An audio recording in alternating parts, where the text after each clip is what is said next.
we were talking about saints, but there's also the negative things in the spirit, and those things, when I'm working with people, a lot of them get taken away, which is good.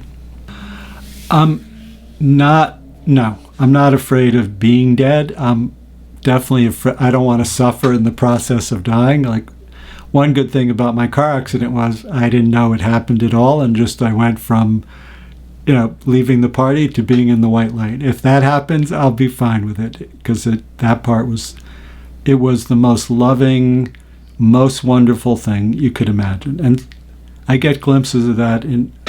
I have my daughter. I love her so much. You have kids too. That love you have for them is the closest thing I've experienced. Those times, not the times when your kids are being annoying, the times when it's like you look at them, it's like, you just see them as this perfect being. It's kind of cool. So no, I'm not afraid of being dead. I am possibly afraid of dying if it's, being drawn out or, injured or whatever. So sometimes their souls they don't know where to go. Like at 9/11, where I live in my general area, because there's ferries that go from here right to that area. A lot of people from this area work there, and yes, definitely.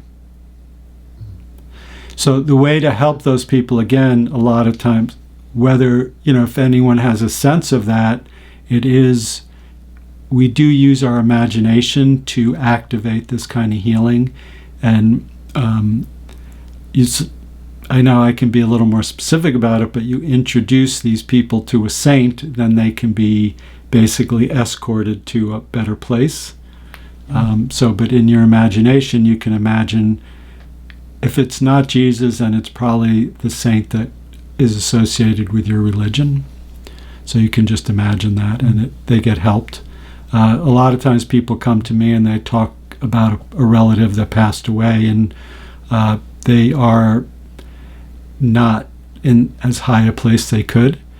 Today someone talked to me, and it was like, when I looked, it was like, wow, that person's in a really high place. And